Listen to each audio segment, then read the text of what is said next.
Hey guys, let's go over vector addition and vector resolution, it's called, a little bit more, and then you can have the skills you need to do the worksheet that I handed out the other day. So let's do a little bit of a review here. So let's say that you walk 6 meters to the east and you walk 8 meters to the north here. So how do we find how much distance you walk overall? Well, we just use the Pythagorean theorem. So 6 squared plus 8 squared, you take the square root of that, and that will give you the hypotenuse of this side. And it's a 3, 4, 5 regular triangle, but you could do it 6 squared plus 8 squared. Square root of that would give you 10. And so we've already done that. But let's talk about something sort of new here, because if you walk 10 meters, we want to know which way. So we need a direction. We need that angle right there. And you sometimes they'll write theta, sometimes they'll write that little curve there to indicate the angle. So how could we find that angle? Well, there's a few different ways we can do it. We need our trig functions. So let's talk about our trig functions again here. So remember, sine of the angle is defined as opposite divided by hypotenuse. Another trig function we can talk about is cosine of the angle. So by the way, if this is the angle, this side across from it is defined as the opposite, and the hypotenuse is the longest side. So cosine of an angle is defined as adjacent over hypotenuse. So in our example over here, it'd be 6 divided by 10 would be our cosine of the angle. And then let's talk about one more you might use here, which is tangent. So tangent of this angle is defined as opposite over adjacent. So 8 over 6 here in this case. So all these trig functions are, sometimes people forget in chemistry or geometry class that these are just fractions here. And we can use these to actually find what this angle is. So let me do it with sine here, but you can do it with any of them. But the sine of the angle, I'm going to write it here, is 8 divided by 10, opposite over hypotenuse. Now 8 divided by 10, we can do that in our head. That is 0.8. Now what you can do is you can have your calculator look it up, and your calculator can say like, oh, what angle will it be? So that when you take the sine of that angle, you get 0.8. And the way you plug that into your calculator is called an inverse sine. So if you go inverse sine, and you got to do it to each side, right? That's the rules of algebra.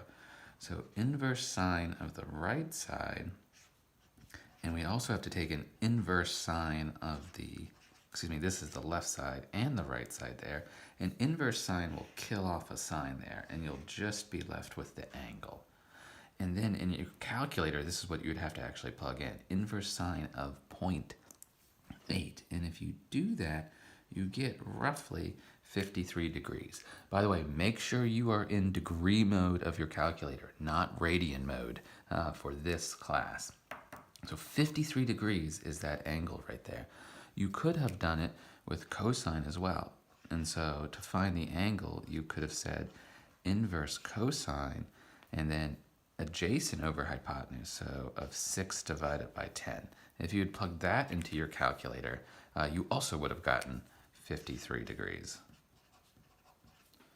And you could have done it with tangent. You could have said the angle is equal to the inverse tangent of opposite over adjacent, so 8 over 6.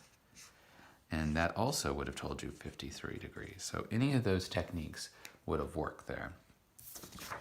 Now, let's go a little bit more into the 53 degrees.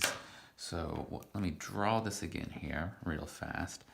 So we walk this way, 10 meters, and it turns out that that was at 53 degrees.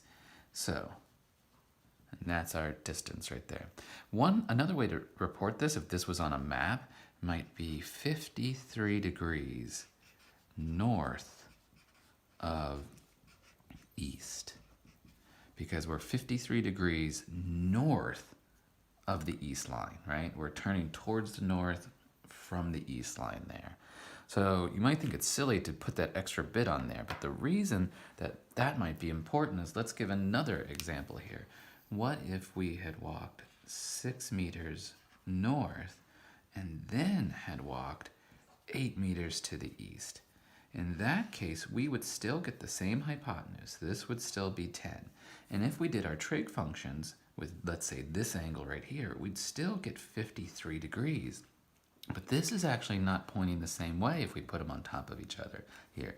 This right here is 53 degrees from here to the hypotenuse, but this is 53 degrees east of the north line.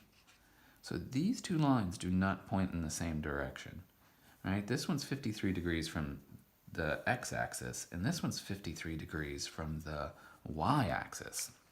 So you have to be a little bit clear about what angle you're actually talking about there. Let's do one more example of this here. And so let's say you walked 6 meters to the north again, and 8 meters to the west. So once again, your hypotenuse here, it'd still be the same, 6 squared plus 8 squared square root. You'd still get 10 meters here for your hypotenuse. But in this case, you would get 53 degrees here again. Now, how would we report that 53 degrees? Here we could say 53 degrees west of north, because we're turning 53 degrees towards the west from the north line there. One more way that you can report that is, if you don't want to worry about all this west of north, east of north, north of east, is you just start on the east line and you keep turning till you get to that line. So if you think about it, first we'd have to turn to 90 degrees to get to the north, and then we'd have to go 53 degrees more for a total of 143 degrees. So you can just say 143 degrees, and we'll assume that you started east and started turning from there. One last quick little example here, and then this first video will be done, is let's talk about resolving a vector again. We did that once before on a previous video, but let's check it out here. So what if you walked 100 meters this way? And let's say we told you that it was at 30 degrees north of east. And what if I wanted to know, well, how much to the east did you go and how much to the north did you go? So we can do that. We can use our trig functions to find those sides, right? We've got some side here. And this side, by the way, the sides of the triangle we call components. So this would be called the east component, the east part of that. So this one also has some north component here. And so we might want to find that side. So how do we do that? I showed that to you in another video, but I want to review it in case you didn't watch those. So let's find this side here first. So since this involves the opposite side to the angle, let's use our trig function sine. So sine of the angle is defined as opposite over hypotenuse. So if I multiply the hypotenuse up here, I can say opposite is hypotenuse times sine of the angle. So, sorry, I keep pushing that up past the edge there. So now let's plug in numbers for this particular one. Our opposite side here, our hypotenuse is 100, our sine is 30, and if you put that into your calculator, remember to be in degree mode, sine of 30 is 0.5 times 100 is 50. So this side right here is 50 meters. So we are 50 meters north of where we began.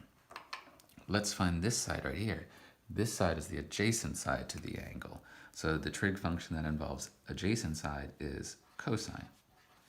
Cosine of the angle is defined as adjacent over hypotenuse. So if we want to just find adjacent side here, let me multiply the hypotenuse up there. Hypotenuse times cosine of the angle. Let's plug in the specifics of this case here. The hypotenuse is 100 meters. The cosine is 30 degrees.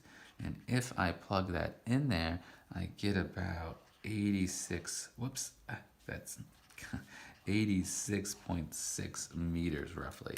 So If we walk 100 meters at 30 degrees north of east, we'll wind up 86.6 meters to the east of where we began and 50 meters to the north of where we began.